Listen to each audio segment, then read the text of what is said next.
The Catechism teaches us that man is in search of God. Man seeks fulfillment, seeks to fill the void of our daily struggles. We seek ultimately meaning as united to Christ. This weekend, the readings speak to us about St. Peter, a fisherman, who had been fishing all night and caught nothing. But as Christ speaks to him, as Christ enters into this dialogue, this conversation with Peter, he gives him hope. He tells Peter, try the other side. He tells Peter that listening to him, being obedient to Christ, will bear great blessings in his life. Prayer is the reality of listening to Christ.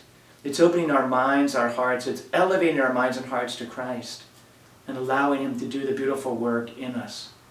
Peter had struggled all night and caught nothing. But in that love, in that relationship that Christ speaks to him, Peter is once again encouraged to try again. Maybe the challenge for you and I is to believe that Christ is really watching, to believe that Christ really cares whether the nets are full or whether they're empty. But with you and I, with our prayer lives, listening to Christ, then we can be truly confident that God will fill the nets, the voids of our life.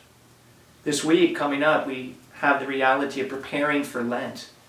Ash Wednesday is the beginning when we turn our hearts away from our human endeavors and open our minds to Christ.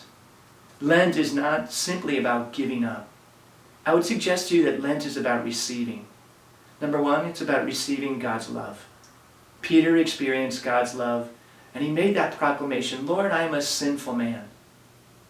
Lent is to turn our sinfulness over to God and allow him to convert that wound, that struggle, into an opportunity of his mercy. Secondly, Lent is about prayer. That conversation with Peter with Christ speaks to us so beautifully about Christ's absolute concern for the daily struggles. Christ enters into the daily grind that each of us face, and he elevates it and gives it meaning and purpose. And finally, Lent is truly about recognizing that God is with us, that he hasn't abandoned us. Don't make Lent simply just a moment of turning away from something. I suggest you turn towards Christ. In our parish, we're offering an extra daily Mass, 2 extra daily Masses, opportunities for confessions. And the reason is that we want people to experience God's love. We want them to experience the grace of having the daily grind make sense and the voids in their lives filled. So as we celebrate this time of Lent, have confidence. Christ is watching. He's dying to enter into relationship with you, to communicate with you through prayer. And he wants to give meaning to the daily grind that we face.